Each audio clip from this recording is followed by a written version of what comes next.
সবাইকে আসসালামু আলাইকুম। সবাইকে স্বাগত জানাচ্ছি আমাদের প্রথম অধ্যায় কোষ এবং এর গঠনের নবম পর্বের ক্লাসে।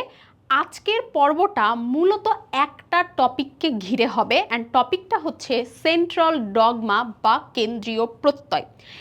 এই টপিকটা হচ্ছে বায়োলজির একদম কেন্দ্রীয় প্রত্যয়, মানে বুঝতে তো পারছো, একদম কোর থিম। অর্থাৎ প্রতিটা জীব যেই মেকানিজমে আসলে চলে, যেই মেকানিজম ছাড়া প্রতিটা জীব চলতেই পারবে না, এইটার একদম সেন্ট্রাল পয়েন্ট অফ ভিউটাই হচ্ছে আজকের ক্লাসের টপিক। গত ক্লাসে আমরা ডিএনএ থেকে ডিএনএ তৈরি হওয়া শিখছি, যেটাকে আমরা রেপ্লিকেশন বলি। আজকের ক্লাসে আমরা ডিএনএ থেকে আরএনএ তৈরি করব এবং আরএনএ থেকে প্রোটিন তৈরি করব। এই যে ডিএনএ থেকে আরএনএ তৈরি হয়, এই প্রসিডিউরটা হচ্ছে ট্রান্সক্রিপশন। হ্যাঁ, ট্রান্সক্রিপশন আমি এভাবে মনে রাখতাম, এটা একটা কিছু ট্রান্সফার করতেছে, দ্যাটস ওয়াই এটা হচ্ছে ট্রান্সক্রিপশন। ডিএনএ থেকে আরএনএ একটা গুরুত্বপূর্ণ কিছু ট্রান্সফার করতেছে, ট্রান্সক্রিপশন। এবং আরএনএ থেকে প্রোটিন হয়, যে প্রসিডিউরটাকে আমরা বলবো ট্রান্সলেশন। মানে বাংলাটা কি হয়? অনুবাদ। এক্স্যাক্টলি আরএনএ ডিএনএ তে এটিজিসি থাকে। What is the ATGC? এটা তো আসলে কোনো সমাধান হলো না যে এটিজিসি আমি দিয়ে কি করব। আমাকে একটা জীব বানানোর জন্য লাগবে প্রোটিন, যে প্রোটিনটা আমাদের বলবে যে চুলটা কীরকম প্রোটিন দিয়ে তৈরি, কীরকমভাবে তৈরি, সব কিছু, চুল, হাত, পা, সব কিছু কীভাবে তৈরি, সেটার জন্য আমার লাগবে হচ্ছে প্রোটিন। যেহেতু সেটার জন্য আমার লাগবে হচ্ছে প্রোটিন, সো খুবই অবভিয়াস সমাধান যে আরএনএ থেকে যে আমাদের প্রোটিন তৈরি হবে, এইটাকে আমি ট্রান্সলেশন বলছি, কারণ এটা আমাকে অনুবাদ করে দিচ্ছে যে আমি আসলে কেমন হব, একটা জীব আসলে কেমন হবে। তো এই প্রসিডিউরটা, যেটাতে ডিএনএ থেকে আরএনএ এবং আরএনএ থেকে প্রোটিন তৈরি হচ্ছে, এই প্রসিডিউরটাই সেন্ট্রাল ডগমা। যদিও সেন্ট্রাল ডগমা বা জীববিজ্ঞানের বা জীবনের কেন্দ্রীয় প্রত্যয় এইটা একদম লাস্টের টপিক, বাট এটাই আমি সবার আগে পড়াবো এবং এটা খুবই সহজ। এই প্রথমেই টপিকটা আমরা একটু টপার্স ব্লুপ্রিন্ট থেকে পড়ে ফেলবো, কারণ এটা হচ্ছে একদম ছোট্ট একটা টপিক, ঠিক আছে? আচ্ছা, একটু খেয়াল করি। তো অলরেডি আমি বলে ফেলেছি, তারপর একটু খেয়াল করি। সেন্ট্রাল ডগমা, এটা যদি আমাদের হচ্ছে বুঝতে হয়, তাহলে জীবসমূহের কার্যকলাপ বুঝতে হলে ডিএনএ থেকে আরএনএ, আরএনএ থেকে প্রোটিনে বংশগতীয় তথ্য প্রবাহ হওয়ার প্রক্রিয়া জানা অতি জরুরি এবং এই তথ্য প্রবাহ প্রক্রিয়াকে সেন্ট্রাল ডগমা বলে। অর্থাৎ সেন্ট্রাল ডগমাটা হচ্ছে এক্স্যাক্টলি এরকম একটা প্রসিডিউর, যেখানে ডিএনএ থেকে ট্রান্সক্রিপশনের মাধ্যমে আরএনএ হয় এবং আমরা জানি অনেক টাইপের আরএনএ আছে, টিআরএনএ, আরআরএনএ, জিআরএনএ, এমআরএনএ। তো এরকমই একটা আরএনএ হচ্ছে এমআরএনএ। এম মিনস হচ্ছে মেসেঞ্জার, মানে যে কিছু একটা বার্তা দিবে, যে কিছু একটা মেসেজ ক্যারি করবে, সেটাকে আমরা মেসেঞ্জার আরএনএ বলতেছি। এইটা পরবর্তীতে প্রোটিনে ট্রান্সফার হয় এবং সেটার প্রসিডিউরটা হচ্ছে ট্রান্সলেশন। অর্থাৎ প্রথমে আমি বলতে পারি রেপ্লিকেশন, যেটাতে ডিএনএ থেকে ডিএনএ তৈরি হবে, ট্রান্সক্রিপশন, যেটাতে ডিএনএ থেকে এমআরএনএ তৈরি হবে, এবং ট্রান্সলেশন, যেটাতে এমআরএনএ থেকে প্রোটিন তৈরি হবে। এইটাই মূলত আমাদের সেন্ট্রাল ডগমা। এখানে পলিপেপটাইড নামে একটা কথা আছে। প্রোটিনকে ভাঙলে অনেকগুলো অ্যামিনো অ্যাসিড পাওয়া যায়।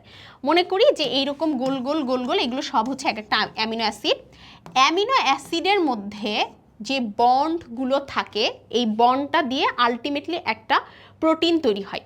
সো অনেকগুলো অ্যামিনো অ্যাসিড যখন আমরা একত্রিত করি, সেটাকে আমরা পলিপেপটাইড বলতে পারি, কারণ এখানে আমরা অনেকগুলো পেপটাইড পাচ্ছি। মানে সিকোয়েন্সটা কিছুটা এমন, অ্যামিনো অ্যাসিড, সেখান থেকে পলিপেপটাইড, এবং অনেকগুলো পলিপেপটাইড মানেই হচ্ছে একটা প্রোটিন। মানে জাস্ট একটা ধাপ ধাপ ধাপ ধাপ একটা প্রসিডিউর, ঠিক আছে? যে প্রথমে আমি অনেকগুলো অ্যামিনো অ্যাসিডকে জড়ো করব, তারপরে তাদের মধ্যে যদি আমি একটা বন্ধন করি, সেটাকে আমি বলবো হচ্ছে, বন্ধন করার পরে যে চেইনটা পাবো, যে শৃঙ্খলটা পাবো, এই যে দেখো শৃঙ্খল, শৃঙ্খল মানে তোমরা অনেকে বুঝো না, শৃঙ্খল মানে আসলে হচ্ছে চেইন, ঠিক আছে? সো যেরকম আমরা খাদ্য শৃঙ্খল, খাদ্য শিকল পড়তাম, চেইন, হ্যাঁ, ওরকম হচ্ছে এটা একটা চেইন। তো পলিপেপটাইড হচ্ছে এরকম চেইন, এবং অনেকগুলো পলিপেপটাইড একত্রিত হয়ে আমাদের তৈরি করছে হচ্ছে protein. So polypeptide, amino acid, protein সব সিমিলার টোনের কথা, এগুলো আলটিমেটলি আমাদের প্রোটিনই তৈরি করবে। ডান। এরপরে আমরা চলে আসি একটা জায়গাতে, সেটা হচ্ছে একটু খেয়াল করি, আমাদের এখানে খুব সংক্ষেপে ছবিটা দেখাচ্ছে যে ডিএনএর যে দুইটা হেলিক্স আছে সেখান থেকে এক হেলিক্স বিশিষ্ট আরএনএ তৈরি হচ্ছে এবং আরএনএ থেকে প্রোটিন তৈরি হচ্ছে। এখানে খেয়াল করে দেখো অনেকগুলো অ্যামিনো অ্যাসিড দেখাইছে, এই অ্যামিনো অ্যাসিড নিয়ে আমাদের মূলত হচ্ছে একটা প্রোটিন তৈরি হচ্ছে। তাহলে এখানে কিছু ইম্পর্টেন্ট এমসিকিউ আছে, সেটা হচ্ছে আণবিক জীববিজ্ঞানের মৌলিক নীতি হচ্ছে এই সেন্ট্রাল ডগমা। আণবিক জীববিজ্ঞান কেন? আণবিক মানে হচ্ছে যেই জীববিজ্ঞান অণু নিয়ে কথা বলে, এবং আমরা খুব ক্লিয়ারলি এটা বুঝতে পারছি যেই জীববিজ্ঞান অণু নিয়ে কথা বলবে সেখানে আণবিক জীববিজ্ঞান কথাটা আসবে। তো এখানে জীববিজ্ঞানের মধ্যে অণুটা ঢুকলো কোথা থেকে? DNA, RNA, protein, amino acid, প্রত্যেকে কিন্তু এক একটা অণু, রাসায়নিক অণু প্রত্যেকে। সো এখানে তার মানে এই জীববিজ্ঞানের এই পার্টিকুলারলি জায়গাতে কিন্তু আমরা অবভিয়াসলি ডেফিনেটলি অণু নিয়ে কথা বলছি, দ্যাটস ওয়াই এটার নাম হচ্ছে আণবিক জীববিজ্ঞান। এরপরে আণবিক বংশগতিবিদ্যা, যেহেতু DNA RNA always related to বংশগতিবিদ্যা, আমরা জানি ডিএনএ মানেই বংশগতি, মানে ডিএনএ আমার বাবার বৈশিষ্ট্য আমার মধ্যে দিবে, আমার বৈশিষ্ট্য আমার বাচ্চা কাচ্চার মধ্যে দিবে। সো আণবিক বংশগতিবিদ্যার মৌলিক নীতিটাও কিন্তু এই সেন্ট্রাল ডগমাটা বহন করে। এইটা প্রদান করছিল আমাদের ওই যে ফ্রান্সিস ক্রিক, ওয়াটসন এবং ক্রিকের ডিএনএ হেলিক্স মডেল পড়ছিলাম না, ওই ওয়াটসন এবং ক্রিকের মধ্যে ওই ক্রিক হচ্ছে আমাদের সেন্ট্রাল ডগমা নামটা প্রদান করে। এবং সেন্ট্রাল ডগমার এখানে ব্যতিক্রম বলছে, ইটস জাস্ট ফর রিডিং, এটা নট সো ইম্পর্টেন্ট। হ্যাঁ, যে সবসময় সব এমআরএনএ মানে সব আরএনএ থেকে কিন্তু প্রোটিন তৈরি হয় না, এমআরএনএ থেকেই শুধুমাত্র প্রোটিন তৈরি হয়। সো এই কনসেপ্টগুলো এখানে বলছে। তাহলে আমরা কিন্তু একটা টপিক শেষ করে ফেলছি, যেটা হচ্ছে কেন্দ্রীয় প্রত্যয়। তাহলে আজকের ক্লাসের মূল টপিক কি হওয়া উচিত? আমরা যেহেতু রেপ্লিকেশন পর্ব 8-এ পড়ে ফেলেছি, তাহলে পর্ব 9-তে আমরা মেনলি দুইটা টপিক পড়ব, একটা হচ্ছে ট্রান্সক্রিপশন আর একটা হচ্ছে ট্রান্সলেশন। এবং ওইটাই পরবর্তীতে লাইক ট্রান্সক্রিপশনের আদিকোষ এবং প্রকৃত কোষের ট্রান্সক্রিপশনের মধ্যে পার্থক্য, ট্রান্সক্রিপশন অ্যান্ড ট্রান্সলেশনের মধ্যে পার্থক্য, ওইটারই একটু এক্সটেন্ডেড পার্থক্য এইরকম টাইপ অফ টপিক পড়বো। মেনলি আজকের ক্লাসের টপিক দুইটা, একটা হচ্ছে ট্রান্সক্রিপশন আর একটা হচ্ছে ট্রান্সলেশন। ফাইন। সো আমরা প্রথমে চলে আসছি ট্রান্সক্রিপশনে। আমরা অলরেডি জানি ডিএনএ থেকে আরএনএ তৈরি হওয়ার প্রক্রিয়া হচ্ছে transcription, but more specifically DNA থেকে যেই টাইপ অফ আরএনএটা তৈরি হয় সেটা হচ্ছে এমআরএনএ। সেটা কি? সেটা আসলে এমআরএনএ, দ্যাটস নট আরএনএ, মানে দ্যাটস আরএনএ বাট দ্যাটস হচ্ছে এমআরএনএ। অনেকগুলো আরএনএ আছে, তো তার মধ্যে এমআরএনএটা স্পেসিফিক্যালি তৈরি হয়। সো আমরা সবসময় চেষ্টা করব ট্রান্সক্রিপশনের যখন সংজ্ঞা লিখব এখানে আরএনএ না লিখে, আরএনএ লিখলে ভুল না, বাট আমরা চেষ্টা করব এমআরএনএ কথাটা লিখতে, যে ডিএনএ থেকে এমআরএনএ তৈরির প্রক্রিয়াকে আমরা হচ্ছে ট্রান্সক্রিপশন বলি। গত ক্লাসে আমি একটা কথা বলছিলাম যে ডিএনএ তৈরি হতে গেলে ডিএনএ পলিমারেজ এনজাইম লাগবে, তাহলে আরএনএ তৈরি হতে গেলে আরএনএ পলিমারেজ এনজাইম লাগবে। খুবই লজিক্যাল কথা। সো আরএনএ পলিমারেজ এনজাইম দ্বারা ডিএনএর base sequence copy, what is base sequence? এই যে ATGC, they are called the base sequence. So এই বেস সিকোয়েন্স কপি করে হচ্ছে এমআরএনএর সংশ্লেষণ প্রক্রিয়াকে আমরা হচ্ছে ট্রান্সক্রিপশন বলি। এর পরের কথা হচ্ছে ডিএনএ থেকে এমআরএনএ তৈরির প্রক্রিয়া হলো ট্রান্সক্রিপশন, এবং ডিএনএ হলো ডাবল স্ট্র্যান্ড। আমরা জানি ডিএনএ হচ্ছে 2 হেলিক্স বিশিষ্ট এবং আরএনএ হচ্ছে 1 হেলিক্স বিশিষ্ট, মানে আরএনএতে একটাই সুতা থাকে। তার মানে এই প্রসিডিউরে ডাবল স্ট্র্যান্ড থেকে বা দ্বৈত স্ট্র্যান্ড থেকে একক স্ট্র্যান্ড হয়, সেটা এখানে বলছে। আর আরেকটা জিনিস, ট্রান্সক্রিপশনের মাধ্যমে জিনের যে অংশটুকু, এইখানে কনফিউজড হওয়া যাবে না। আমরা সবাই জানি ডিএনএর একটা পার্টিকুলারলি সেকশন হচ্ছে জিন।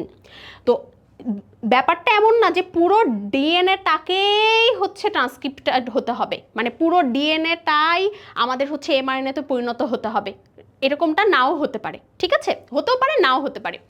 সো ডিএনএর যে পার্টিকুলারলি জিন অংশটা, সেটার কথা এখানে বলছে। এখানে যখন জিন বলতেছে এটা আসলে ডিএনএকেই বোঝাচ্ছে, কারণ ডিএনএরই একটা পার্টিকুলার অংশ আসলে জিন। তো জিনের যে অংশটুকু বা ডিএনএর যে অংশটুকু একই কথা, এমআরএনএ অণুতে রূপান্তরিত হবে, ওই অংশটুকুই ট্রান্সক্রিপশন ইউনিট।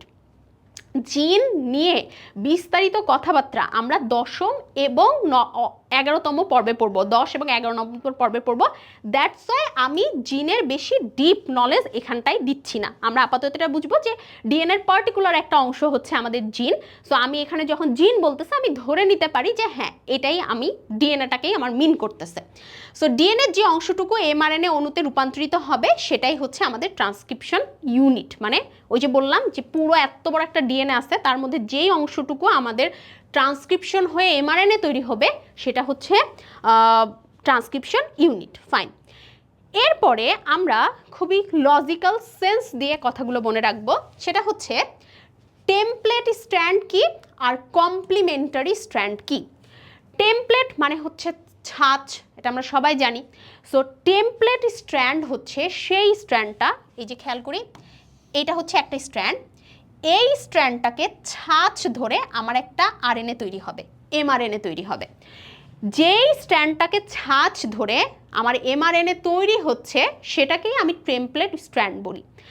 আর যেই আরএনএটা মানে সরি যেই ডিএনএটা মানে ডিএনএ তো দুটো হেলিক্স, আরেকটা হেলিক্স হচ্ছে ওই সাইডে, এই যে এই সাইডের যে এটাকে কিন্তু ছাঁচ ধরছে না, এটাকে ছাঁচ ধরে কিন্তু আরএনএ তৈরি হচ্ছে না, তাহলে সেটাকে আমি পরিপূরক স্ট্র্যান্ড বলতে পারি বা কমপ্লিমেন্টারি স্ট্র্যান্ড বলতে পারি। অর্থাৎ যেই স্ট্র্যান্ডটা আমাকে এমআরএনএ তৈরি করতে হেল্প করতেছে সেটা হচ্ছে আমাদের ছাঁচ স্ট্র্যান্ড বা টেমপ্লেট স্ট্র্যান্ড, আর যেটা আমাদের ছাঁচ তৈরি করবে না সেটা হচ্ছে আমাদের পরিপূরক স্ট্র্যান্ড বা কমপ্লিমেন্টারি স্ট্র্যান্ড। এখন তোমাদের সবারই এইটুকু ঠিকই মনে থাকবে, বাট তোমরা পরীক্ষায় গিয়ে গুলাপালা পাকাই ফেলবা যখনই অ্যান্টিসেন্স, সেন্স, নন কোডিং, কোডিং এইসব কথাগুলো বলবে। এটার ব্যাখ্যা বইতেই কিছুটা বলার চেষ্টা করছে যে কেন একটাকে আমি সেন্স বা অ্যান্টিসেন্স, কোডিং বা নন কোডিং বললাম। সহজে মনে রাখার জন্য আমি বলি, কোডিংকে আমি সেন্স বলতেছি কেন। কোডিং কথাটা একদম ফুল ফ্লাজেড ডিটেলস আমরা বুঝবো হচ্ছে 10ম এবং 11 পর্বে। আপাতত আমরা এটা বুঝি কোডন বা কোড, এই কথাটা রিলেটেড হচ্ছে এই যে এ, টি, জি, সি, এগুলোকে আমরা কোডন হিসাবে চিন্তা করতে পারি।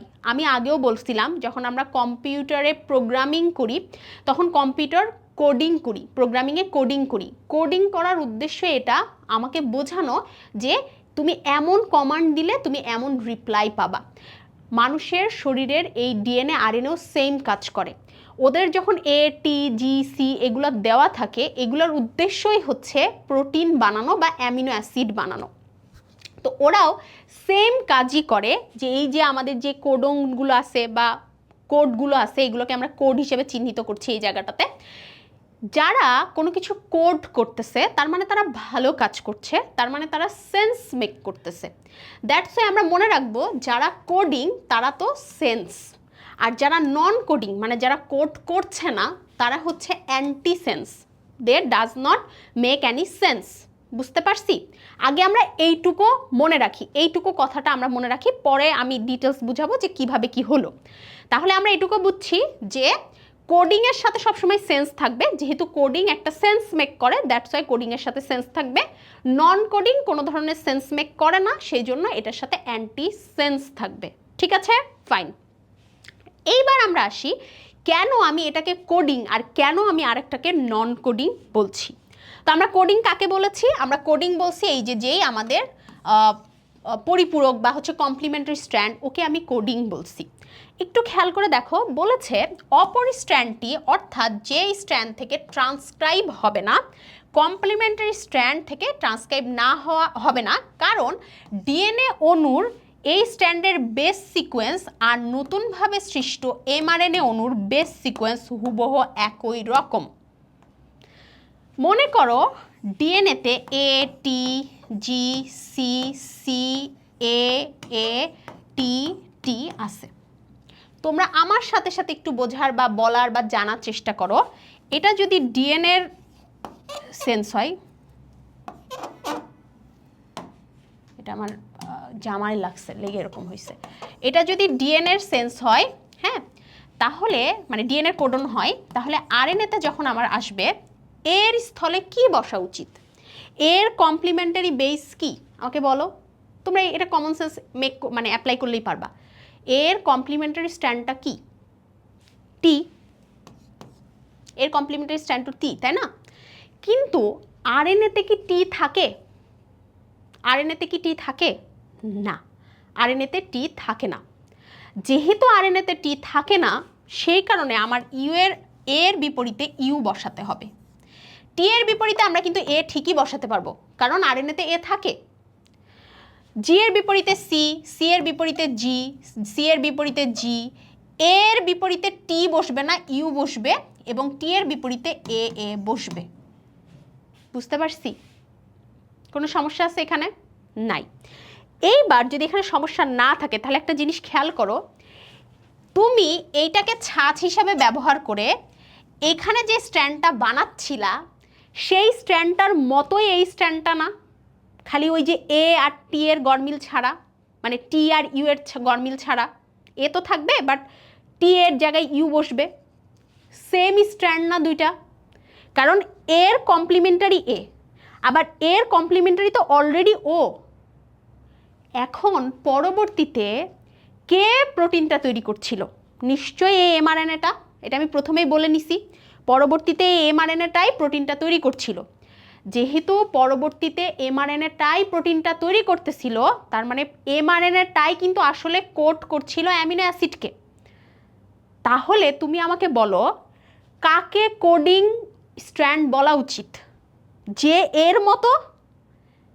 এর মতো কে? এর মতো তো ও, তাই না? এর মতো কি ও? না। যাকে ও ছাঁচ বানাইছে সে কি ওর মতো না। যাকে ও ছাঁচ বানাই নাই, কারণ এই ডিএনএ আর এই ডিএনএ হচ্ছে একে অপরের পরিপূরক। একে ইউজ করে আমি একে বানাইছি, তাহলে এ আর এ, মানে এখানে এমআরএনএটা আর ডিএনএর যে আরেকটা স্ট্র্যান্ড ছিল, সেই দুইজন একই রকম। তাহলে নতুন যে আরএনএ তৈরি হয়েছে সেটা আরেকটা স্ট্র্যান্ড, অর্থাৎ কমপ্লিমেন্টারি স্ট্র্যান্ডের মতো না। আর আরএনএটাই তো কোডিং স্ট্র্যান্ড, এই কারণে আমি এইটাকেই কোডিং স্ট্র্যান্ড বলতেছি। কনসেপ্টটা ক্লিয়ার হইছো? যে কেন আমি যেটাকে ছাঁচ ধরছি সেটাকে আমি কোডিং স্ট্র্যান্ড বলি নাই। এটা ইনস্ট্যান্ট বলো, অনেকে ক্লাস করতেছো আজকে, ইনস্ট্যান্ট বলো। এখন থেকে শুক্রবারেই ক্লাস নিব, ঠিক আছে? ইনস্ট্যান্ট বলো যে হচ্ছে এটা বুঝছো কিনা। বুঝছো? ফাস্ট, আমার স্টুডেন্ট মানে তো একটু সুপার ফাস্ট হবা। বলো ঠাস ঠাস, বুঝছো? এত কথা লিখে এই কথাটা লিখতে পারে না। ওকে, ইয়েস, বুঝছি। মাথা গরম ছিল, সমস্যা নেই, মাথা আবার ঠান্ডা হয়ে যাবে, এটা আবার দেখবা, সমস্যা নাই, ঠিক আছে, ফাইন। আচ্ছা, আর আগেই তো বলছি কোডিংকে আমরা সেন্স বলবো আর নন কোডিংকে অ্যান্টিসেন্স বলবো, ডান। আচ্ছা, এইবার আমরা হচ্ছে ডিএনএ থেকে এমআরএনএ তৈরি করব। ট্রাস্ট মি, ডিএনএ থেকে এমআরএনএ তৈরি করা অনেক ইজি, এটাকে কঠিন হিসাবে নেওয়ার কোনো প্রয়োজন নাই। লজিক্যালি একটু চিন্তা করো, ডিএনএ থেকে এমআরএনএ কীভাবে তৈরি করা উচিত? ডিএনএ যে প্যাঁচাই ছিল, ডিএনএকে আগে খুলে ফেলা উচিত, তারপরে ডিএনএর একটাকে ছাঁচ ধরা উচিত, ধরে আরএনএ বানানো উচিত। এক্স্যাক্টলি এই ঘটনাই ঘটবে। অর্থাৎ এটা তিনটা ধাপ থাকবে। একটা হচ্ছে সূচনা, আরেকটা হচ্ছে স্ট্র্যান্ডটা বর্ধিতকরণ, অর্থাৎ এমআরএনএ স্ট্র্যান্ডটা আমি বড় করব, প্রথমে এতটুকু বানালাম, এটা আস্তে আস্তে আস্তে আস্তে এভাবে বড় করব। আরটা হচ্ছে শেষ, অর্থাৎ ট্রান্সক্রিপশনের তিনটা ধাপ। একটা হচ্ছে সূচনা, একটা হচ্ছে বর্ধিতকরণ, আরটা হচ্ছে সমাপ্তকরণ। ডান। ট্রান্সক্রিপশনের প্রধান এনজাইম আগেই বলছি, ট্রান্সক্রিপশনের কাজ হচ্ছে আরএনএ তৈরি করা। সো অবভিয়াসলি ট্রান্সক্রিপশনের প্রধান এনজাইম হবে আরএনএ পলিমারেজ, কারণ polymerase enzyme, DNA polymerase enzyme DNA বানায়, আরএনএ পলিমারেজ এনজাইম আরএনএ বানায়। আচ্ছা, ট্রান্সক্রিপশন হওয়ার জন্য আমাদের কি কোনো প্রোমোটার লাগবে আপু? না। ট্রান্সক্রিপশন, সরি প্রোমোটার না, প্রাইমার। ট্রান্সক্রিপশন হওয়ার জন্য আমাদের কি কোনো প্রাইমার লাগবে আপু? না। ট্রান্সক্রিপশন হওয়ার জন্য আমাদের কোনো প্রাইমার লাগবে না, যেটা রেপ্লিকেশনে লাগছিল। আপু প্রোমোটার লাগবে। প্রোমোটার কি? প্রোমোটার জিনের একটা পার্ট। আমরা যখন নেক্সট ক্লাসগুলোতে জিন ডিটেলসে পড়বো তখন আমরা প্রোমোটার ডিটেলসে বুঝে যাব। প্রোমোটার আপাতত, প্রোমোটার যদি আমাকে সংজ্ঞা জিজ্ঞেস করো, তাহলে ডিএনএর এমন একটা পার্ট, ডিএনএর এমন একটা পার্ট বলতে আমি বুঝাতে চাচ্ছি কিন্তু যে জিনেরও এমন একটা পার্ট, কারণ ডিএনএর একটা নির্দিষ্ট অংশকে আমরা জিন বলতেছি। সো জিনের এমন একটা পার্ট যেখানে আরএনএ পলিমারেজ এনজাইম অ্যাটাচড হয়। আমি ধরতে পারি জিনের একদম শুরুর অংশের একটা পার্ট, যেই জায়গাতে আরএনএ পলিমারেজ এনজাইম অ্যাটাচড হবে। ডিএনএ অণুর একটি স্ট্র্যান্ড জিন অংশের প্রথম অংশে অবস্থিত, বললাম না প্রোমোটার প্রমোশন করবে, সো প্রথম অংশে অবস্থিত হবে। আরএনএ পলিমারেজ এনজাইম সংযুক্ত হয়ে ডিএনএ অণুর ডাবল হেলিক্সের প্যাচ খুলবে। তাহলে ডিএনএর প্রোমোটার অংশে আরএনএ পলিমারেজ এনজাইম অ্যাটাচড হবে এবং ডিএনএর প্যাচ খুলবে। খুব একটা বেশি না, মাত্র 20টা প্যাচ খোলে, মানে 20টা বেজ স্পেয়ার খোলে। এটিজিসি এরকম ধরে ধরে ধরে ধরে 20টা বেজ ও খুলে ফেলে। প্রাইমার, এখানে কোনো প্রাইমার লাগবে না। প্রকৃত কোষের এই প্রোমোটার অংশটা হচ্ছে টাটা বক্স, মানে যেখানে ও টাটা এরকম একটা সিকোয়েন্স পাবে, ওই জায়গায় ও আরএনএ পলিমারেজ এনজাইমটা অ্যাটাচ করবে। আর আদি কোষের ক্ষেত্রে এটা হচ্ছে টাটা অ্যাট। আদি কোষ একটু স্লো প্রসেস, ওর আবার টাটা দিয়ে হবে, ও আবার টাটা অ্যাট, ঠিক আছে? ও আবার কি? ও আবার হচ্ছে টাটা অ্যাট। সূচনা পর্ব ডান। সূচনা পর্বে আমরা জাস্ট খুলছি প্যাচটা, আরএনএ পলিমারেজ এনজাইম লাগাইছি, যার ফলে প্যাচ খুলে গেছে।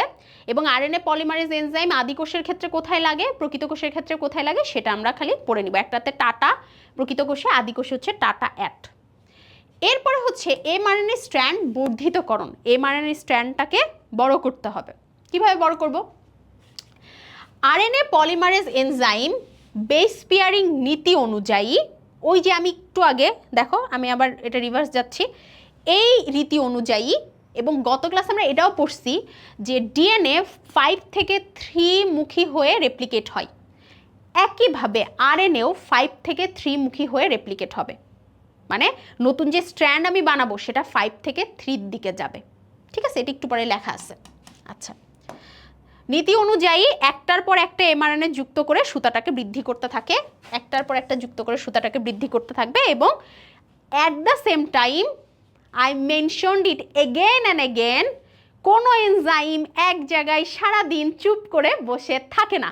এখন এইটা আমাকে বলেছে আমার ডিপার্টমেন্টের পিএইচডি করা লাখ লাখ ডক্টর টিচাররা, ঠিক আছে? সো আমি তাদের কাছ থেকে শিখছি যে কোনো এনজাইম কোনো জায়গায় চুপচাপ বসে বসে থাকে না। সেটারই এক্সাম্পল হচ্ছে এই যে আমাদের আরএনএ পলিমারেজ এনজাইম। পিএইচডি যারা করে তাদের নামের আগে ডক্টর লাগে, তোমরা এটা জানো না?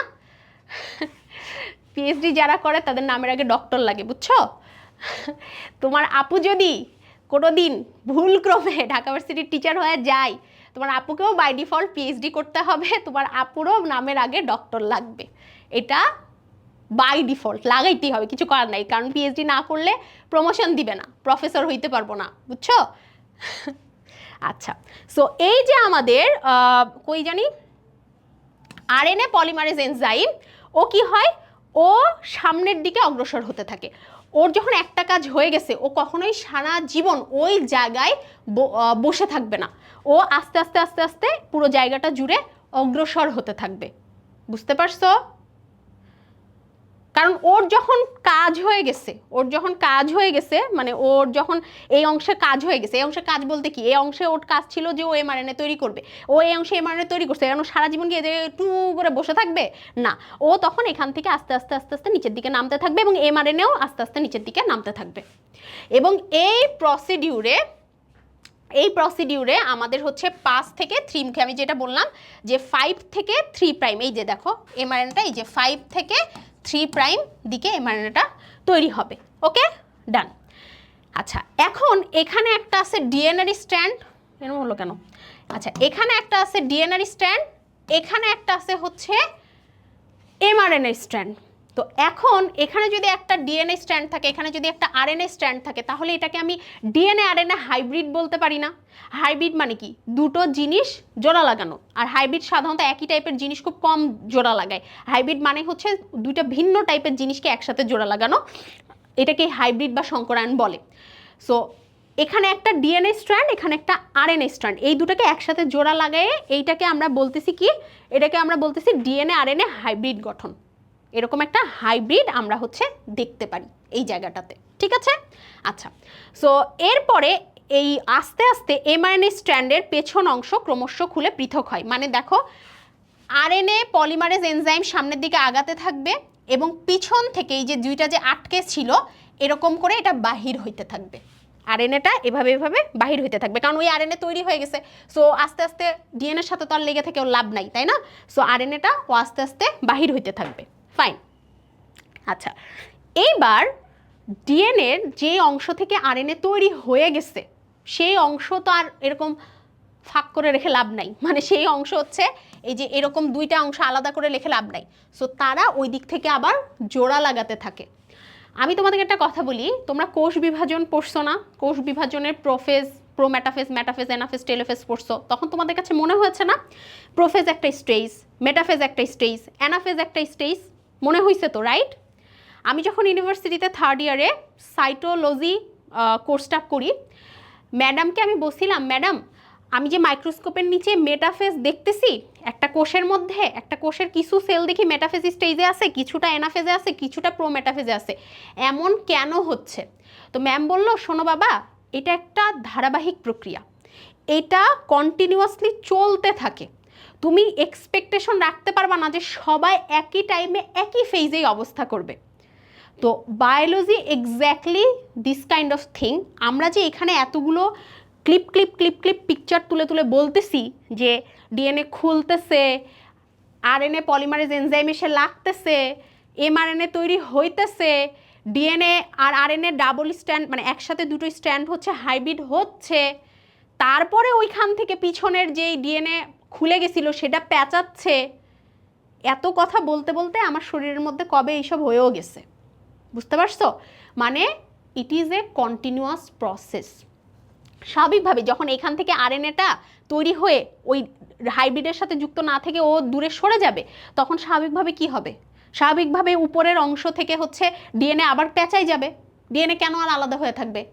ওর কাজ শেষ, ও পেঁচাই যাবে, আজেরা কাজ করার ওর টাইম নাই, বুঝতে পারছো? আচ্ছা, এরপরে একই অংশের পুনরায় ট্রান্সক্রিপশন, মানেটা হচ্ছে আমরা মনে করতে পারি যে এই ডিএনএ বাপের জন্মে একবারই ট্রান্সক্রিপশন হয়েছে, আর জীবনেও এই ডিএনএ বাপের জন্মে আরেকবার ট্রান্সক্রিপশন হবে না। বিষয়টা এমন না।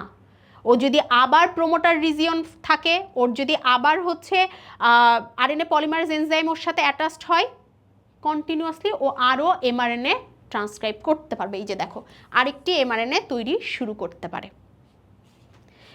এরপরে আমি এটা কেটে দিছি কেন, এটা বলি, আমি এটা কেটে দিছি কারণ হচ্ছে সৃজনশীলে এটা লেখা লাগবে না, 5 আর 6 নম্বর স্টেপটা লেখা লাগবে না, ঠিক আছে? না তো পরীক্ষার হলে গিয়ে খালি এই যে কনসেপ্ট বুঝবা, কোনটা লিখতে হবে সেটা কে বলে দিবে?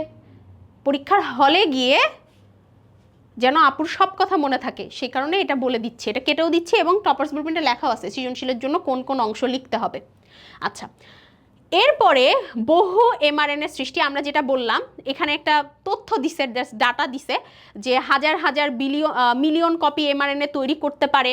মানবদেহের আরবিসিতে 375 মিলিয়ন হিমোগ্লোবিন অণু থাকে, এটা একটা ডাটা দিছে। ওই যে বললাম, তোমার আমার এই গল্প করতে করতে শরীরের মধ্যে বহুত হচ্ছে মানে তৈরি হয়ে গেছে, বহুত এমআরএনএ তৈরি হয়ে গেছে। আচ্ছা, এখন হচ্ছে সমাপ্তি। সমাপ্তিটা অলরেডি আমরা বুঝে গেছি যে সমাপ্তি কিভাবে হবে, বাট সমাপ্তির জন্য ওর একটা স্পেসিফিক সিকোয়েন্স বা স্পেসিফিক ATGC এরকম টাইপ অফ একটা স্পেসিফিক কোড সিকোয়েন্স ও হচ্ছে খোঁজে, এবং সেই খোঁজার স্ট্র্যান্ডটাই হচ্ছে, খেয়াল করো, আমি এটা আগে একটু দেখাই।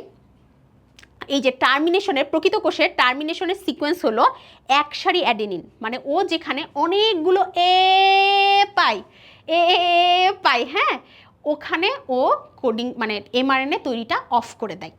ওখানে যে এই যে এক সারি অ্যাডেনিন যা এমআরএনএতে তৈরি করবে এক সারি ইউরাসিল, আমরা জানি এর বিপরীতে আমার তো টি তৈরি করার অপশন নাই, সো এর বিপরীতে আমি তৈরি করব হচ্ছে ইউ।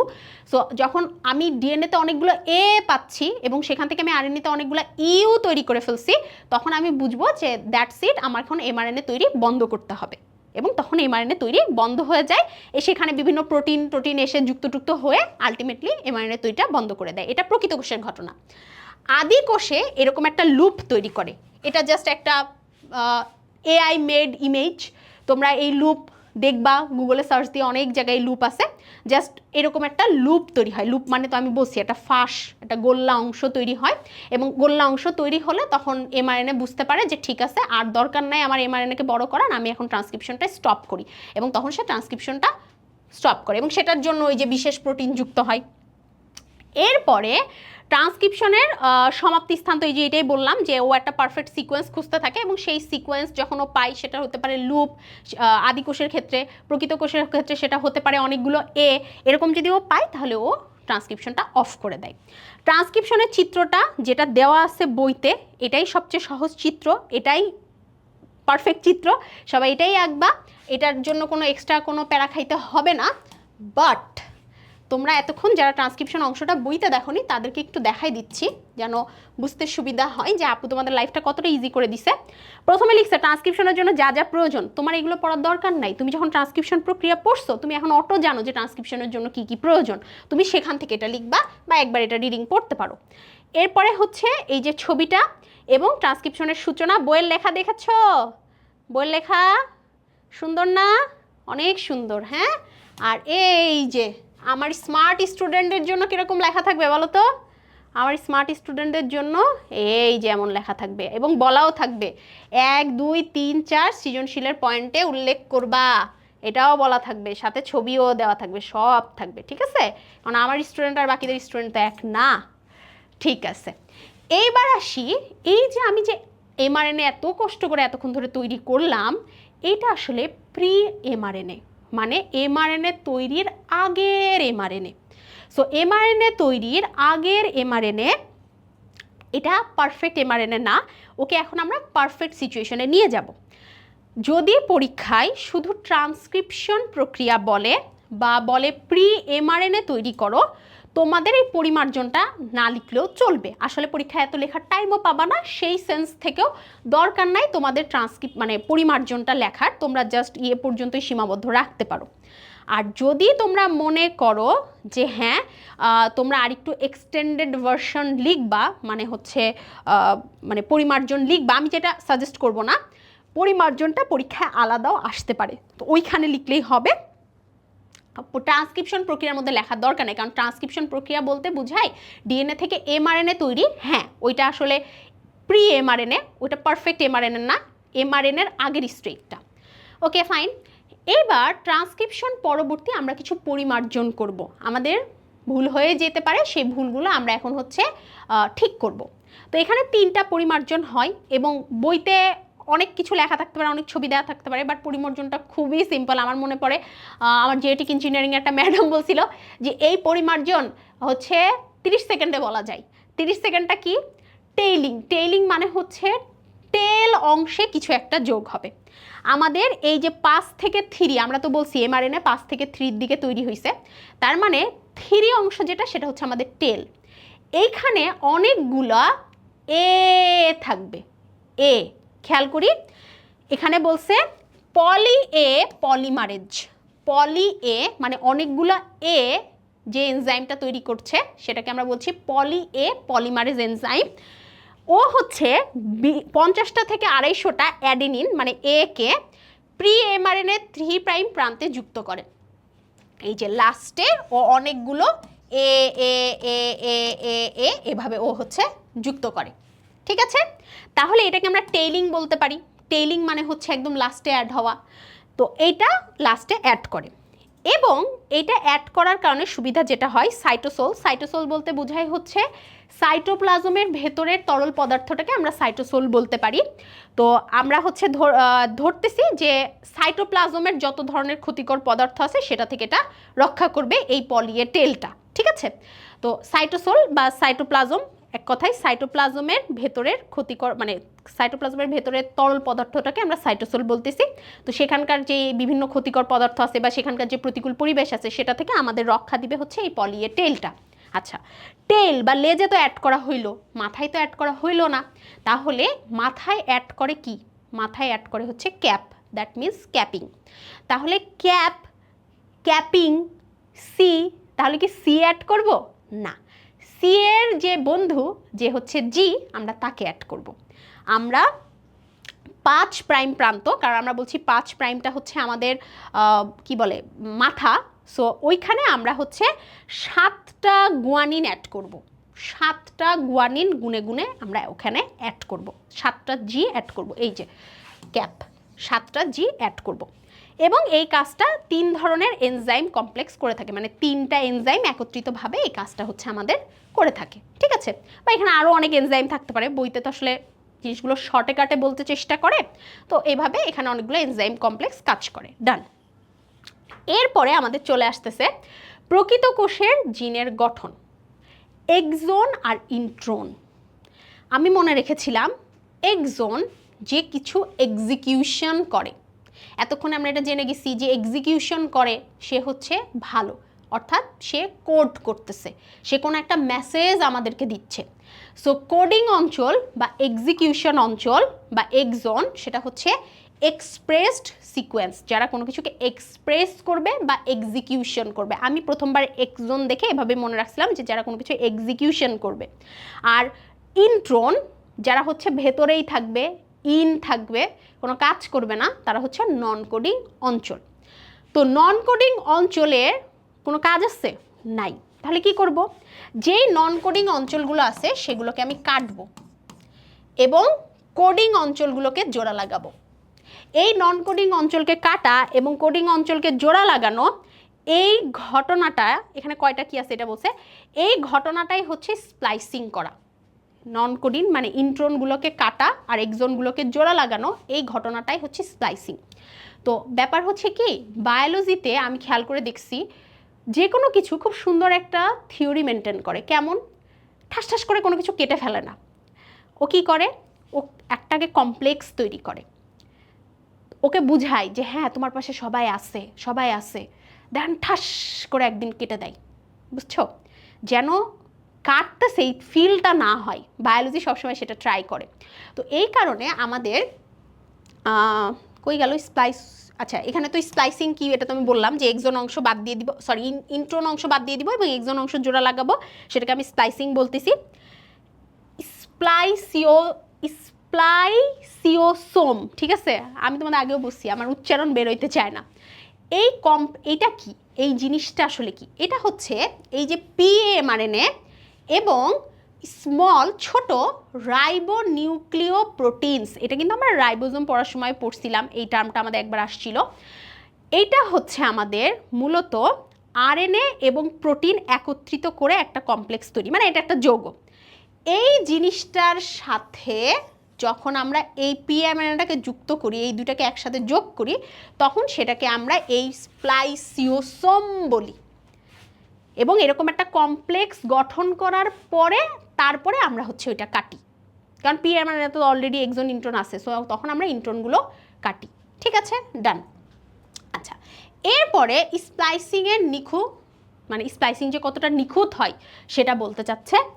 এটা নিখুঁতভাবে মানে আমাদের যেটা বলছে কাজ এতটা নিখুঁতভাবে হয় যে ইন্ট্রনের একটা বেজও চূড়ান্ত এমআরএনএতে থাকে না। দেখছো ওদের কাজ কত নিখুঁত, যে একটাও চূড়ান্ততে থাকে না। আবার এক্সনের একটি বেজও চূড়ান্ত এমআরএনএ থেকে বাদ পড়ে না, একটা এক্সনও বাদ পড়ে না, আবার একটা ইন্ট্রনও থাকে না, কাজটা খুবই নিখুঁত। এইটাই আমাদের পরিমার্জন। পরিমার্জনটা কি? প্রথমে আমরা টেলিং করব, লাস্টে আমরা অনেকগুলো এ লাগাবো, ক্যাপিং করব, শুরুতে আমরা 7টা গুয়ানিন লাগাবো এবং স্প্লাইসিং করব, যেখানে আমরা ইন্ট্রন অংশগুলো কাটবো এবং এক্সন অংশগুলোকে জোড়া লাগাবো। তো আমরা যখন এক্সন অংশগুলোকে জোড়া লাগাচ্ছি, সাপোজ এক্সন 1, এক্সন 2, এক্সন 3কে জোড়া লাগাচ্ছি, এটা এক রকমের হচ্ছে এমআরএনএ দিচ্ছে, কিন্তু আমি যদি এক্সন 1, 3, 4কে জোড়া লাগাই সেটা আরেক ধরনের এমআরএনএ দিবে। তো এইটাকে আমরা বলি হচ্ছে অল্টারনেটিভ স্প্লাইসিং, অর্থাৎ এখানে এক্সনগুলো ভিন্ন কম্বিনেশন মানে এটাই যে 1, 2, 3 অথবা 3, 2, 1 অথবা 1, 3, 4 এরকম টাইপের কম্বিনেশনে ও জোড়া লাগায়, তাহলে সেখান থেকে ও অনেক টাইপের এমআরএনএ পাচ্ছে, ঠিক আছে। এইটাকে আমরা অল্টারনেটিভ স্প্লাইসিং বলি। এমআরএনএ পরিমার্জন আসলে অল্টারনেটিভ স্প্লাইসিংটা ইউ ক্যান স্কিপ, তুমি খালি 3টা পরিমার্জন লিখতে পারো। এইটার ছবিটাও বইতে হচ্ছে খুবই সহজ এবং সুন্দর করে দেওয়া আছে, একদম সহজ। এই যে দেখো, এই যে এটা প্রথমে হচ্ছে প্রি এমআরএনএ, প্রি এমআরএনএর হচ্ছে এই যে এখানে পলি এ টেল, ওখানে ক্যাপ, তারপরে হচ্ছে ইন্ট্রন অংশগুলো কাটতেছে এবং হচ্ছে এক্সন অংশগুলোকে জোড়া লাগাচ্ছে। একদম সহজ, ঠিক আছে, ডান। এরপরে আমরা চলে আসি আদিকোষ এবং প্রকৃত কোষের পার্থক্যে। এইটা এমন আহামরি কিছুই না, ঠিক আছে, এটা এমন আহামরি কিছুই না, অলরেডি অনেকগুলো পার্থক্য আমরা প্রসিডিউরের সময়ই পড়ছি। সেটা হচ্ছে যে আদি কোষে প্রকৃত কোষে কোথায় আমাদের হচ্ছে ট্রান্সক্রিপশনটা হয় সেটা, কি কি এনজাইম থাকে সেটা, গতি কেমন হয় সেটা, প্রোমোটার থাকে কি থাকে না, সমাপ্তটা কিভাবে হয়, এক্সন ইন্ট্রন কোনটাতে থাকে কি থাকে না, এবং প্রি এমআরএনএ একটাতে তৈরি হয় না আর একটাতে হয়। তুমি এতক্ষণ যে প্রসিডিউরগুলো পড়ছো সেই প্রসিডিউরের মধ্যেও তোমাকে কিন্তু বারবার আদিকোষ প্রকৃত কোষ মেনশন করা হয়েছে। সো ওইটাই এখানে দেখানো হয়েছে, এটা এমসিকিউ পারপাসে তোমরা পড়বা, ঠিক আছে, ফাইন। আচ্ছা, এরপরে reverse transcription, as simple as transcription, খুবই সহজ। ট্রান্সক্রিপশন কি? ট্রান্সক্রিপশন হচ্ছে ডিএনএ থেকে আরএনএ তৈরি। তাহলে what will be the reverse transcription? RNA থেকে ডিএনএ তৈরি, এটা আবার বলা লাগে নাকি? ইয়েস, এটাই, ঠিক আছে, আরএনএ থেকে ডিএনএ তৈরি। কিন্তু কথা হচ্ছে কখন এই আরএনএ থেকে ডিএনএ তৈরি হওয়া আমার লাগলো সেটা আমরা একটু শর্ট করে জেনে নিব। ভাইরাসের ক্ষেত্রে এই ধরনের ঘটনাগুলো ঘটতে পারে, তাই সেরকমই একটা ভাইরাসের এক্সাম্পল হচ্ছে এইচআইভি ভাইরাস, যেটা আমাদের এইডস রোগ করে। এইচআইভি কিন্তু একটা ভাইরাসের নাম আর এইডস কিন্তু একটা রোগের নাম। সো এইচআইভি হচ্ছে যে ভাইরাসটা আছে সেটা আমাদের এইডস রোগটা করবে, ঠিক আছে, ওকে ফাইন। তাহলে এখানে রিভার্স ট্রান্সক্রিপশন হচ্ছে যেটা আরএনএ আমাদের ডিএনএ তৈরি করবে, এবং এইচআইভিতে এরকম হয়। ওইখানে যদি ট্রান্সক্রিপ্টেজ এনজাইম কাজ করে তাহলে এখানে রিভার্স ট্রান্সক্রিপ্টেজ এনজাইম কাজ করবে, ঠিক আছে, যদিও ওখানে মূলত হচ্ছে আরএনএ পলিমারেজ এনজাইমই প্রধান এনজাইম ছিল। তো এখানে আমরা আলাদা করে মনে রাখবো যে এখানে আমাদের রিভার্স ট্রান্সক্রিপ্টেজ এনজাইমটা কাজ করবে। এবং বইতে তোমাদের হচ্ছে এই প্রসিডিউরটা ছোট্ট করে বর্ণনা করা আছে, যেটা খুব একটা সিগনিফিক্যান্ট প্রসিডিউর না যে তোমাদের খুব বুঝতে হবে, শিখতে হবে, মুখস্থ করতে হবে। প্রসিডিউরটা ছবি এবং বর্ণনা তোমরা নিজে দেখলেই বুঝবা যে এইচআইভি যখন মানবদেহে আক্রমণ করে তখন কোষের মধ্যে আরএনএর সাথে সাথে রিভার্স ট্রান্সক্রিপ্টেজ এনজাইম প্রবেশ করে, অর্থাৎ ভাইরাস আমার বডিতে অ্যাটাক করছে, তখন ওই ভাইরাসের শরীরের মধ্যে এই যে কোষের মধ্যে আর কি, কোষের মধ্যে আমাদের রিভার্স ট্রান্সক্রিপ্টেজ এনজাইমটা প্রবেশ করবে এবং আক্রান্ত কোষ তখন রিভার্স ট্রান্সক্রিপ্টেজ এনজাইম ব্যবহার করে ভাইরাস আরএনএ কপি করে এক স্ট্র্যান্ড বিশিষ্ট ডিএনএ তৈরি করে। মানে প্রথমে আরএনএটাকে কপি করছে এবং ডিএনএ যেটা তৈরি করছে সেটাও এক স্ট্র্যান্ড বিশিষ্ট হয়। আমরা কিন্তু জানি ডিএনএ ডাবল স্ট্র্যান্ড হয়, বাট প্রথমে যখন আরএনএকে কপি করে ডিএনএ বানাইছে তখন এটা এক স্ট্র্যান্ড বিশিষ্টই ও বানাইছে। দ্বিতীয় ডিএনএ স্ট্র্যান্ডও তৈরি করে ফেলবে এবং পরে হচ্ছে এখানে কি এনজাইম লাগবে সেটা বলেছে, এবং লাস্টে হচ্ছে ভাইরাল আরএনএ তৈরি, মানে ভাইরাসের যে আরএনএ তৈরি সেটা, এবং প্রক্রিয়ার গতি এবং ইকোলিতে কীভাবে সম্পন্ন হয় এগুলো বলছে, ঠিক আছে, একদম সহজ কনসেপ্ট, ওকে। আর এখানে বিভিন্ন সংজ্ঞা আছে, যেরকম ট্রান্সক্রিপশনের একক, যে ইউনিটটাতে ট্রান্সক্রিপশন হচ্ছে সেটা ট্রান্সক্রিপশনের একক, জিন বা সিস্ট্রন, এইটা একদম তোমরা 10 এবং 11 নম্বর পর্বে হচ্ছে একদম ডিটেলস পাবে। মনোসিস্ট্রনিক ট্রান্সক্রিপশন, পলিসিস্ট্রনিক ট্রান্সক্রিপশন, এটাও খুবই সহজ। মনো মানে হচ্ছে এক, পলি মানে হচ্ছে দুই। তো একটা জিন হইতে যখন তুমি একটাই এমআরএনএ পাচ্ছ, বা একটা ডিএনএর একটা অংশ হইতে তুমি যখন একটাই এমআরএনএ পাচ্ছ তখন সেটা মনোসিস্ট্রনিক ট্রান্সক্রিপ্ট। আর যখন তুমি আদিকোষের ক্ষেত্রে অনেকগুলো ট্রান্সক্রাইব করে অনেকগুলো প্রোটিন পাচ্ছ, অনেকগুলো এমআরএনএ থেকে অনেকগুলো প্রোটিন পাচ্ছ, তখন সেটা হচ্ছে পলি। মনো মানে এক, পলি মানে দুই, দ্যাটস ইট, ডান। এর বেশি কিছু তোমার এখানে লাগবে না। আচ্ছা, এখন আমরা খুবই গুরুত্বপূর্ণ একটা প্রসিডিউরে চলে যাব, সেটা হচ্ছে ট্রান্সলেশন। খুবই গুরুত্বপূর্ণ একটা প্রসিডিউর, ঠিক আছে, ফাইন। ক্লাসের 45 মিনিট হয়েছে, রাইট? আমরা অনেক দূর আগাই গেছি, ওকে। ট্রান্সলেশন মানে হচ্ছে এমআরএনএ থেকে প্রোটিন তৈরি। কিন্তু এই এমআরএনএ থেকে প্রোটিন তৈরি হওয়ার প্রসিডিউরের মধ্যে আমাদের রাইবোজোম, টিআরএনএ, এদের সবাইকে প্রয়োজন হবে। মনে পড়ে রাইবোজোমের কথা যখন আমরা পড়ছিলাম, রাইবোজোমের দুইটা খণ্ড থাকে, দুইটা অংশ থাকে, একটা বড় খণ্ড একটা ছোট খণ্ড, এগুলো আমাদের লাগবে। আমরা টিআরএনএ পড়ছিলাম, সে টিআরএনএ লাগবে। তো অনেক কিছু এখানে কিন্তু আমাদের লাগবে।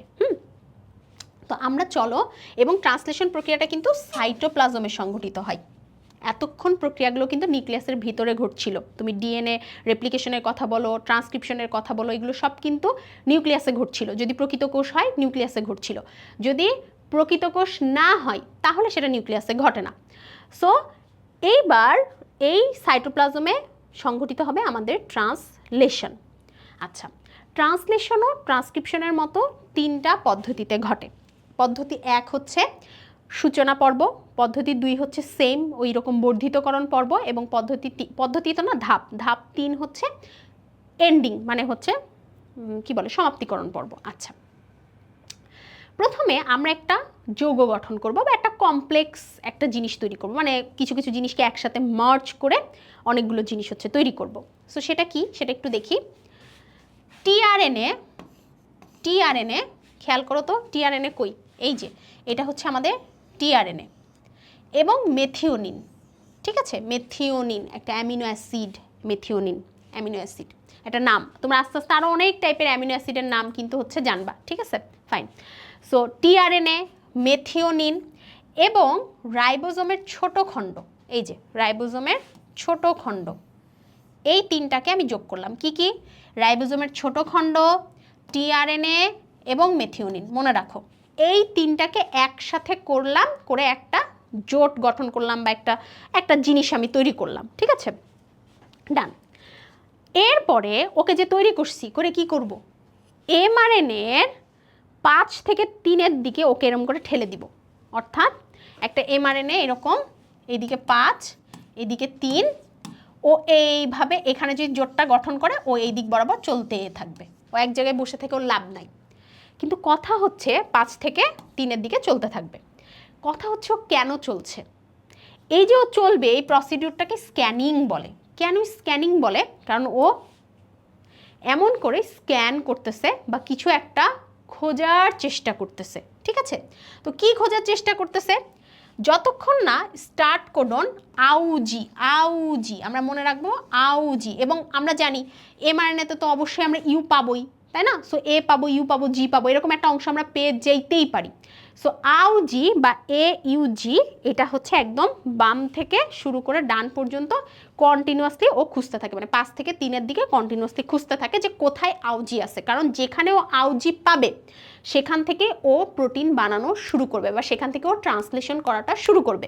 সে কারণেও আউজি আমি মনে রাখতাম এভাবে, এই জন্য আউজি বলছি তোমাদের সামনে। আউজি বা AUG খুঁজতে থাকে। তো AUG কোডনের সাথে টিআরএনএর UAC, এইবার একটু খেয়াল করো, তোমাদের মনে পড়ে যখন টিআরএনএর গঠন পড়াইছিলাম, নিচের দিকে 3টা এরকম দাগ ছিল। যখন আমি টিআরএনএর গঠন এই যে এরকম পড়াইছিলাম, নিচের দিকে এরকম 3টা দাগ ছিল। তাহলে আউজি এর সাথে যদি আমাকে এখানে কিছু অ্যাটাচড করতে হয়, তাহলে এর বিনিময়ে ইউ, এর বিনিময়ে এ, ইউ এর বিনিময়ে এ এবং সি, তাহলে UAC খুঁজতে হবে। UAC, টিআরএনএতে UACটা দেওয়া থাকে। কেন দেওয়া থাকে? যেন ও আউজির সাথে অ্যাটাচড হইতে পারে। বুঝতে পারছো? ও টিআরএনএতে এটা দেওয়া থাকে যেন ও এই আউজির সাথে সুন্দর মতো অ্যাটাচড হইতে পারে, এইভাবে। ঠিক আছে, ডান। এরপরের স্টেপ যেটা, সেটা হচ্ছে বড় রাইবোজোমাল খণ্ডের সাথে সংযুক্তি। এই ছোট রাইবোজোমের যে খণ্ডটা, তার সাথে তো টিআরএনএ আছে, মেথিওনিন আছে, সব আছে। ওর সাথে আমি এখন রাইবোজোমের যে আরেকটা বড় খণ্ড ছিল সেটাকে এখন অ্যাটাচড করে দিব। তাহলে প্রথমে কি হলো? প্রথমে রাইবোজোমের ছোট খণ্ডটা, টিআরএনএ এবং মেথিওনিন, এই 3টা মিলে একটা ডিব্বা তৈরি করলো। এবং এখানে এই ডিব্বাটা তৈরি করতে এ কারণে ইজি হয়েছে, কারণ ও যখন 5 থেকে 3-এর দিকে এভাবে চলতে শুরু করবে তখন ও আউজি খুঁজবে। ও আউজি এই কারণেই খুঁজবে কারণ এর বিপরীত যেই হচ্ছে স্ট্র্যান্ড বা বিপরীত যে কোডনগুলো বা বিপরীত যে বেস পেয়ারগুলো, সেটা অলরেডি আমাদের টিআরএনএতে দেওয়া আছে, সেটা হচ্ছে UAC। যেহেতু টিআরএনএতে UAC থাকে, সেই কারণেতে আমার হচ্ছে এইখানটাতে আউজি বসবে। বুঝতে পেরেছো? মানে আউজির সাথে ও হচ্ছে কম্বাইন করে বসতে পারবে। এরপরে যখনই ও আউজি পেয়ে গেছে, ওর সবার প্রথমে কাজ হচ্ছে বড় রাইবোজোমকে এনে হচ্ছে সংযুক্ত করা। ক্লিয়ার? ফাইন। এরপরে আচ্ছা, এখানে আমরা একটা সাইট দেখতেছি, এটা আমরা কিন্তু যখন হচ্ছে রাইবোজোম পড়ছিলাম তখন আমরা এটা পড়ছি, এবং এটা আমরা জানি যে ইপিএ এরকম কিছু সাইট থাকে। সাইট মানে আমরা গর্ত হিসেবে কাউন্ট করতে পারি, এরকম কিছু অংশ, গর্ত বা এরকম কিছু কিছু থাকে, সেটা হচ্ছে ইপিএ। ঠিক আছে, ডান। আচ্ছা, সো এই যে আমাদের ইপিএ যে থাকবে, এখন কিন্তু আমরা মানে বৃদ্ধিকরণ বা বর্ধিতকরণ পর্বে হচ্ছে চলে আসছি।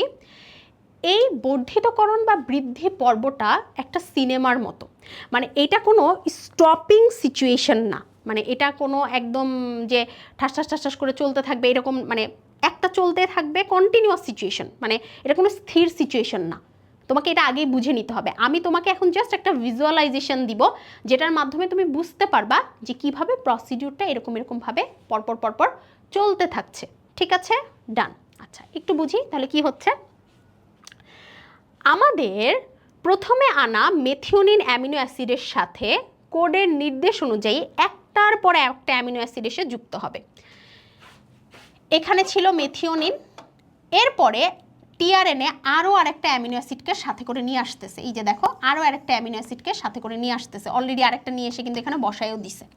সো মেথিওনিনের সাথে বন্ধুত্ব করতে পারবে এরকম অ্যামিনো অ্যাসিড নিয়ে এসে বসাচ্ছে। এইবার সঠিক টিআরএনএ পরবর্তী কোডনগুলো সঠিকভাবে শনাক্ত করে থাকে এবং বর্ধিতকরণে এপিই 3টা সাইট কার্যত হয়। তোমরা একটু খেয়াল করবা, আগে কিন্তু 3টা সাইট কার্যত ছিল না, শুধু পি সাইটে এসে ও এভাবে বসছে এবং ও একটা আসছে।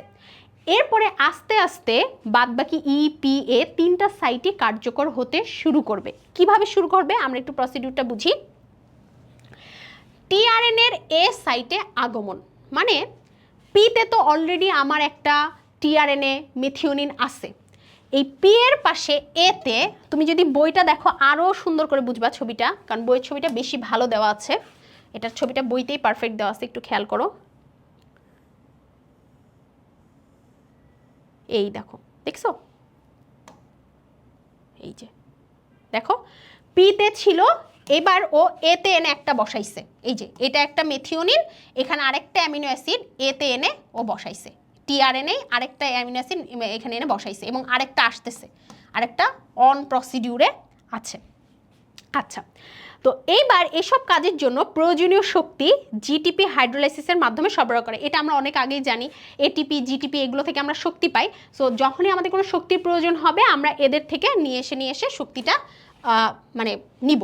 আচ্ছা, এইবার এখানে আমি একটা অ্যামিনো অ্যাসিড মেথিওনিন অলরেডি বসে আছে, আরেকটা অ্যামিনো অ্যাসিড আনলাম, এবং আমরা আগেই বলছি যে একটা অ্যামিনো অ্যাসিডের সাথে আরেকটা অ্যামিনো অ্যাসিডের আমার বন্ড ফর্মেশন করতে হবে, এবং যে বন্ডটা ফর্মেশন করতে হবে সেটাই হবে আমাদের পেপটাইড বন্ড।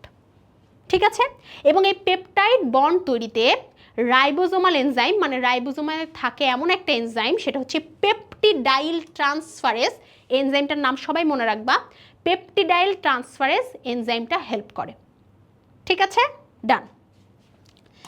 এইবার এইভাবেই একটার পর একটা আসতে থাকে, আর একটার পর একটা অ্যামিনো অ্যাসিডের সাথে একটার পর একটা অ্যামিনো অ্যাসিড এভাবে বন্ড বের করে করে এরকমভাবে শিকলটা বের করতে থাকে। এই যে দেখো শিকলটা বের করতে আসছে, যদিও এটা সমাপ্তিকরণ পর্বে, বাট বলছি তো এগুলো কিন্তু একটা ফ্লো চার্টের মতো, সো এটা বের করতে থাকবে। আচ্ছা, এরপরে এভাবে পলিপেপটাইড চেনের কন্টিনিউয়াসলি আমাদের হচ্ছে বৃদ্ধি হতে থাকবে, এবং রাইবোজোমের এ সাইটে পূর্বের এ সাইটের টিআরএনএ চলে যায় পি সাইটে, এবং পি সাইটের টিআরএনএ চলে যায় ই সাইটে। বুঝো, পি এর টিআরএনএটা ইতে যায়, এর টিআরএনএটা পিতে আসে, এইভাবে প্রসিডিউরটা কন্টিনিউয়াস হতে থাকে। আমরা বইয়ের ছবিটা দেখে আরও ভালো বুঝবো। এই যে, এবং এই ছবিটাতে তুমি যদি একটু খেয়াল করো, এই যে পি এ যে টিআরএনএ ছিল সেটা এখন চলে যাবে ইতে, দেখো খেয়াল করে লাস্টে পি এর যে টিআরএনএটা আছে সেটা চলে যাবে ইতে, এবং এর যেটা ছিল সেটা চলে আসবে পিতে।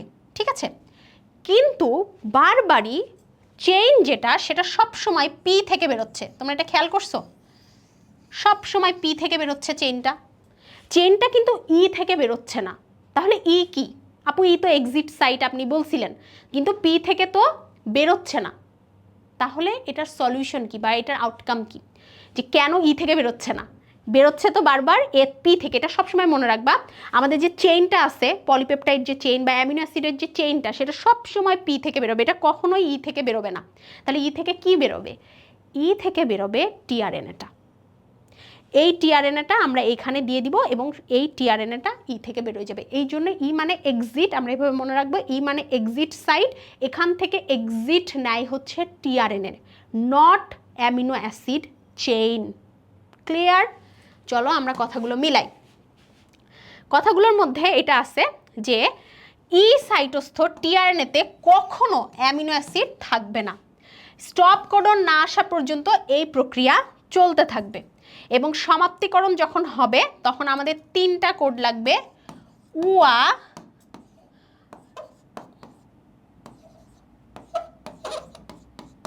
উয়া, উজা, আর এটারই উল্টা, আমি এভাবে মনে রাখছি, আমি যেভাবে মনে রাখছি সেভাবে বলতেছি, উয়া, উজা, উ এ জি, মানে ওইটারই উল্টাটা, জি এ জি, উয়া, উজা, উ এ জি।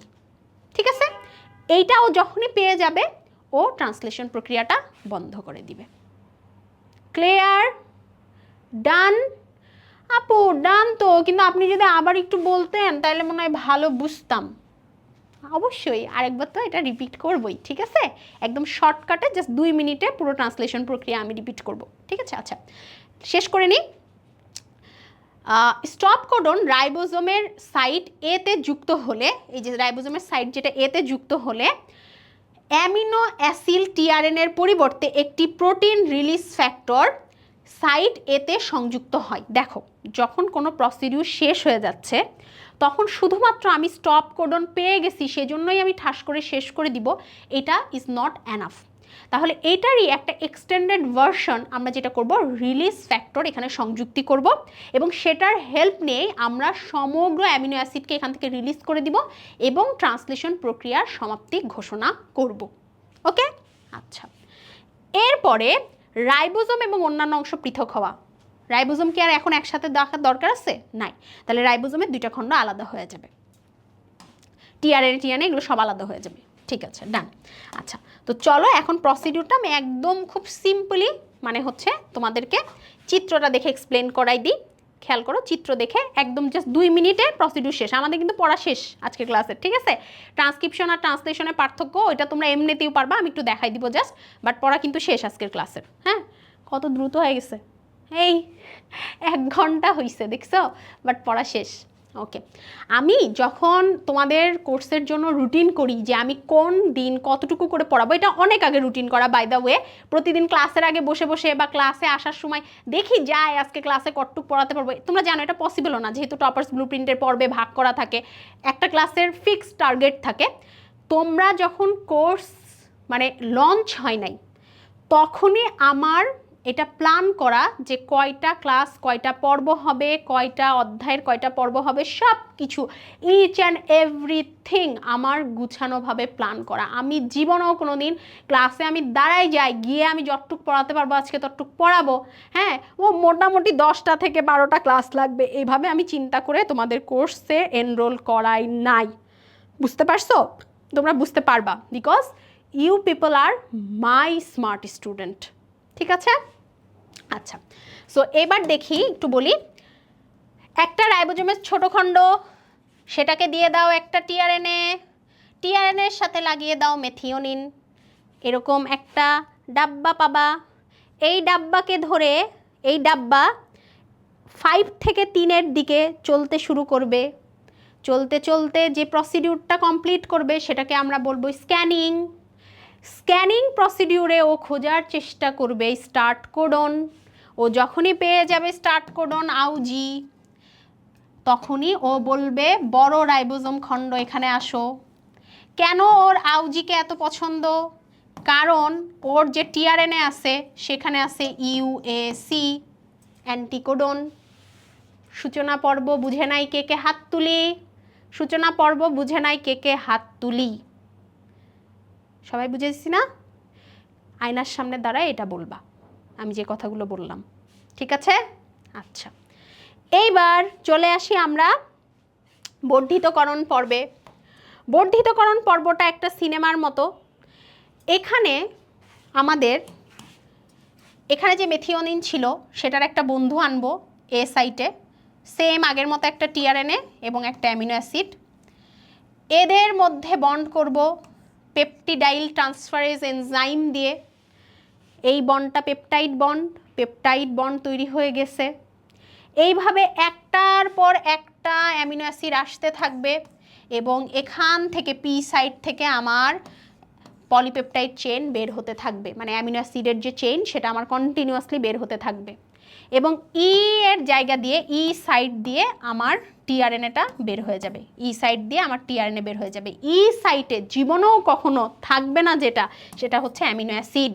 জীবনেও ভুলেও ছবিতে আঁকা যাবে না। ছবিতে আঁকলে টিচার বুঝে ফেলাবে যে তুমি বুঝো নাই প্রসিডিউর। হ্যাঁ, সো ই সাইডে আমরা কখনো অ্যামিনো অ্যাসিড আঁকবো না। আচ্ছা, তাহলে এইভাবেই আমাদের এই জিনিসটা 5 থেকে 3-এর দিকে যেতে থাকে এবং আমাদের এই যে অ্যামিনো অ্যাসিডের চেনটা ঠাস ঠাস ঠাস ঠাস ঠাস করে বড় হতে থাকে। ডান।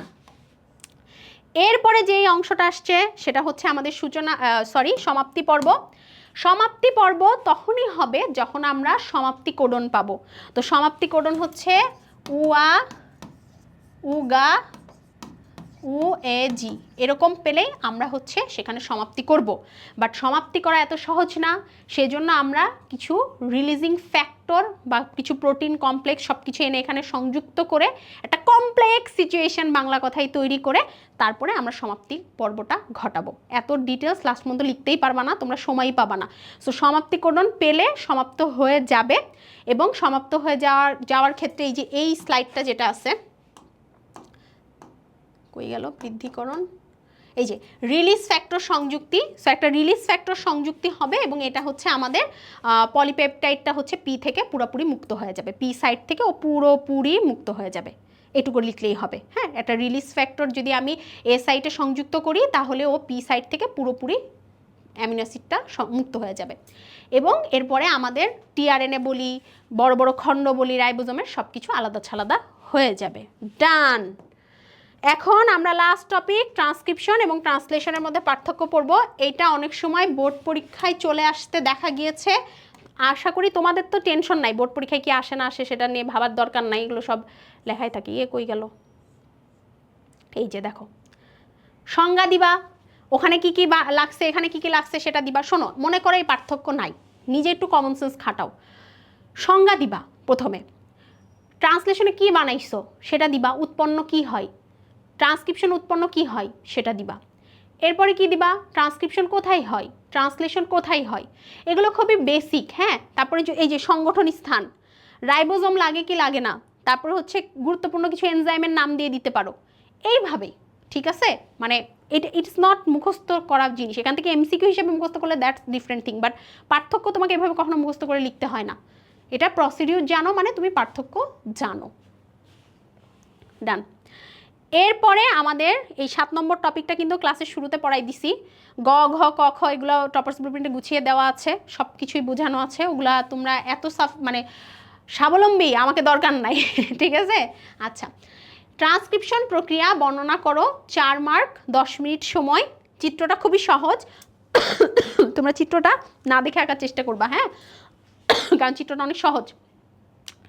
এটা নেক্সট ক্লাস রবিবার, নেক্সট ক্লাস দেখো কবে, রবিবার 26শে জুলাই রাত 10টা, অর্থাৎ রবিবার 26শে জুলাই রাত 9টা পর্যন্ত তোমরা জমা দিতে পারবা। সো হোমওয়ার্ক নিয়ে তোমরা প্যারা খাইও না। আপু হোমওয়ার্ক নিয়ে তো প্যারা খাবো না, কালকে যে উইকলি এক্সামটা দিছেন ওইটা নিয়ে তো ভালোই প্যারা খাচ্ছি। ওই যে বলছি, আপু সব সময় তোমাদের কথা চিন্তা করে। ঠিক আছে, আমি এতটুকু বলতে পারি, I am enough sensible person. আমি আমার স্টুডেন্টদের কথা সবসময় ভাবি। আমি ক্লাসে কোনো একটা কথা বললে সেটা স্টুডেন্টের মনের পরে কতটা ইম্প্যাক্ট পড়ে। আমি আজকে অনলাইনে 2-1 বছর ধরে পড়াচ্ছি না, সেই 2021 সাল হবে। হ্যাঁ, 21 সাল হবে, তখন থেকে আমি অনলাইনে পড়াই। সো আমার মনে পড়ে 10 MS একদিন একটা 6-এর একটা স্টুডেন্ট হচ্ছে আমার জন্য তরমুজ নিয়ে আসছে। এসে বলতেছে যে আপু আপনি বলছিলেন যে আপনি ক্লাসে একবার বলছিলেন আপনি তরমুজ অনেক পছন্দ করেন, তো আপনার জন্য তরমুজ আনছি। ওই দিন আমি রিয়েলাইজ করি যে আমার ক্লাসে একটা নিঃশ্বাস ফেললেও স্টুডেন্টরা সেটা মাথার মধ্যে রাখে। I know. ঠিক আছে। সো অ্যাজ এ টিচারের পজিশন কিছু কিছু প্রফেশন আমি সবসময় বলি যেগুলো দায়বদ্ধতা, যেগুলোর জায়গা অনেক বেশি, যেরকম ডাক্তার, টিচার, এই প্রফেশনগুলোর দায়বদ্ধতার জায়গা হচ্ছে অনেক বেশি। তো এই জন্য আমি তোমাদের কথা চিন্তা করে এক্সামের যে এক্সামটা হবে কিন্তু পর্ব 9 এবং 8 এবং 9-এর উপরে। আগামীকাল খেয়াল করো, শনিবার সকাল 10টা থেকে রবিবার রাত 9টা পর্যন্ত তোমরা এক্সাম দিতে পারবা, ঠিক আছে?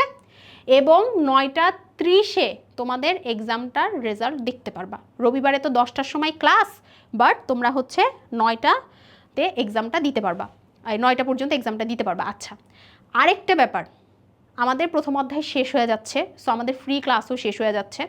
সবাই ওয়েব অ্যাপে জয়েন করে ফেলবা, কারণ নেক্সট ক্লাসগুলো আমাদের প্রাইভেট ফেসবুক গ্রুপ এবং ওয়েব অ্যাপগুলোতে হবে, ঠিক আছে? সো তোমরা অবশ্যই ওয়েব অ্যাপে জয়েন করে ফেলবা। ওয়েব অ্যাপে জয়েন করতে কোনো সমস্যা হলে আমাদের পেজে মেসেজ দিবা, এসিএসের হেল্পলাইন নাম্বার আছে, সেখানেও কল দিতে পারো, দিয়ে তোমার যাবতীয় সমস্যা ওখান থেকে মিটিয়ে ফেলতে পারো। এবং আমি সাজেস্ট করব ফেসবুকের প্রাইভেট গ্রুপে ক্লাস না করে তোমরা ওয়েব অ্যাপে ক্লাস করবা, যেহেতু ওয়েব অ্যাপে তোমরা সব কিছু গুছানো পাবা। ফেসবুকে তো আসলে গুছানো পাবা না, কারণ ফেসবুকে আমি কীভাবে তোমাদের টপার্স ব্লুপ্রিন্ট, দাগানো বই এগুলো দিব, তাই না? আচ্ছা, আরেকটা হচ্ছে 1 আগস্ট এই পুরো অধ্যায়টার উপরে, এই অধ্যায়ের মাত্র 2টা ক্লাস আছে, এই পুরো অধ্যায়টার উপরে চ্যাপ্টার ফাইনাল এক্সাম হবে। সো সেটার জন্য সবাই প্রিপারেশন নাও। 1 আগস্ট থেকেই তোমরা চাইলে, 1 আগস্ট তো শনিবার, 1 আগস্ট পরীক্ষাটা দিয়ে তারপরে তোমরা চাইলে দ্বিতীয় অধ্যায়ের যে ক্লাসটা আমি বৃহস্পতিবারে নিব সেটা রেকর্ডেড ভার্সন ক্লাসও করতে পারবা। ওকে, এইভাবে তোমরা রুটিনটা সাজিয়ে রেখো। সো সবাই অনেক ভালো থেকো, সুস্থ থেকো, ভালোভাবে পড়াশোনা করো এবং সময় মতো এক্সাম দিয়ে দিও। আসসালামু আলাইকুম সবাইকে, আল্লাহ হাফেজ।